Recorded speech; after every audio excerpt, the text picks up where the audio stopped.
Magluto tayo ng beef broccoli mga kagudloks. Ito lang yung mga sahog. Beef, meron tayong bawang at luya. May broccoli, pati yung stock niya, sinama rin natin.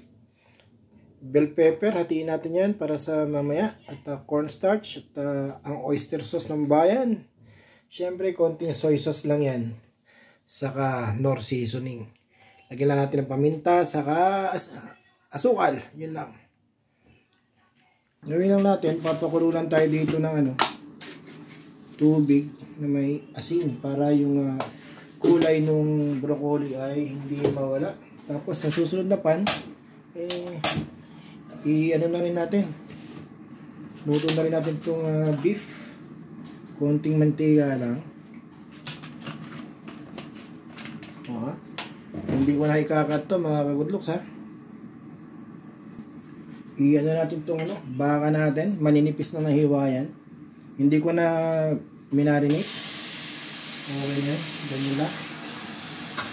Pa-brownin lang natin ng konti. Ano nga pala to? Lomo. Lomo nga pala ng baka to. So madali lang siya lumambot. Kasi malambot na part siya. Sila malambot na part ng baka. Hiniwa na natin na maninipis at pie strips.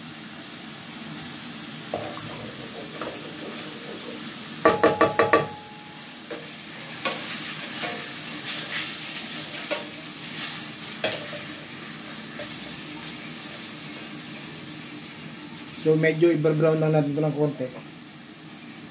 Okay na yan. Good na good na yan.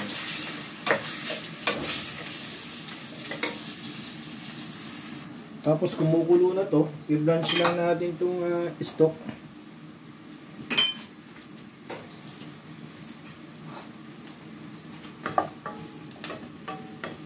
Kasi mas matigas ang konti yan.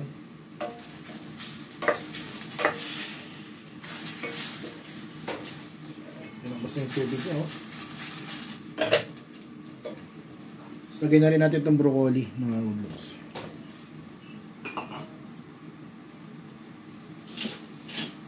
Sandali lang lutuin yan. Kinontain ko lang tubig para hindi masyadong costly sa tubig. Yan. Ito ang ganda ng kulay niya mamaya pagka nagka-green siya. Kahit na lang yan, half cook lang, okay na yan. Kasi lulutuin pa natin yan. Yan, medyo maganda na yung kulay niya. Pwede na yan. Tanggalin na natin yan. Ma-preserve na yung kulay niya na napakaganda. Yan, half cook lang yan para mamaya crunchy pa rin siya pagka kinain.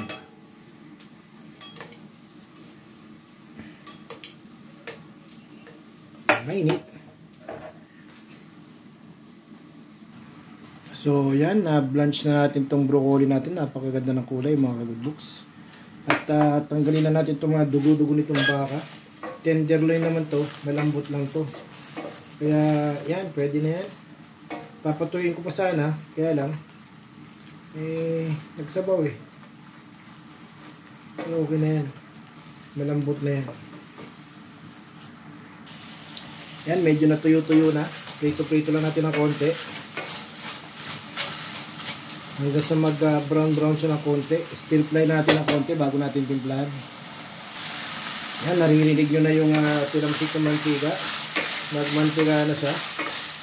Naluto na rin siya sa sarili niyang sabaw. So, hindi naman nawala yung lasa niya kasi nandiyan pa rin siya. Ba? Goods na goods yan, guys. Para ka lang nag-steak. Siyempre, chewy. Baka yan Kahit nasabing tenderloin pa yan. Medyo i-brown na natin ng konti. Konti lang naman. Hindi naman natin susunugin. Medyo malakas na apoy natin. At yan, pwede na yan. Pagka medyo naprito-prito na ng konti, lagyan na natin yung ating luya saka bawang. Yan. Sarap yan. Sama natin sa paggisa yan.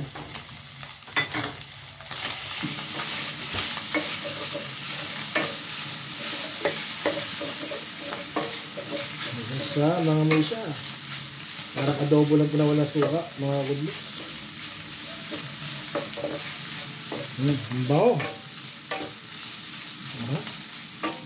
Tapos pwede na rin natin lagyan ng ano. Ayos lang yun na medyo magtutong-tutong siya para mag-caramelize yan mamaya. Yung lasa niyan, mapupunta rin yan dyan. Lagyan natin ng paminta. Konti lang kasi ubos na. Saka syempre konting toyo na rin. Yan. Konti lang. Baka at yung syempre toyo at more seasoning. Baka naman. More seasoning, pampalasa. Konting-konti lang din yan. Ang sarap na yan. Goods na yan, mga kagoodlocks. At syempre, ang sikreto ng mga gwapong kusinero, mga kagoodlocks, ay asukal na pula. Yan, 2 tablespoon lang. Sapat na yan. Napakasarap na yan, mga kagoodlocks. Napakabango. Lalagyan natin siya ng konting water. Konting water lang para yung mga nagka-caramelize din eh.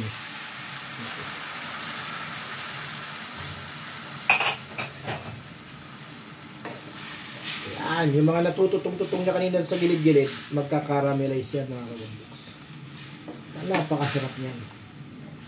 Napakabango pa kung naamoy nyo lang yung naamoy ko. Napakabango.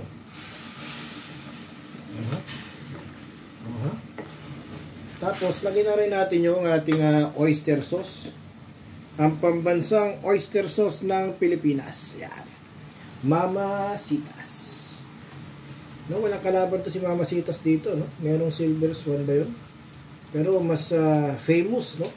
Ito pinaka-famous na oyster sauce sa balat ng Pilipinas. Ang Mamasitas. Mukhang masarap na ba yan? Mukhang maalat. Pero hindi, ang sarap niyan kasi makaramel niya. Natunaw na, oh. Diba? So.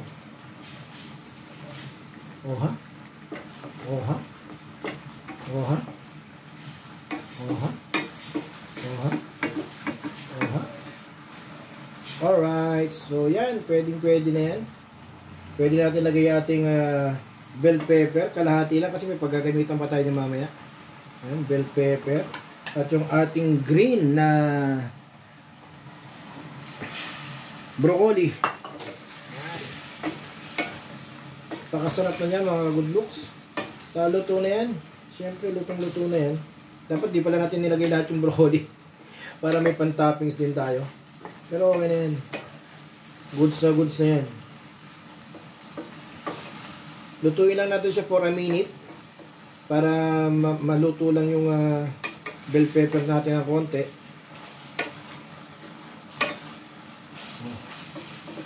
Tapos luto na yan. Kinakain naman na ilaw yung bell pepper.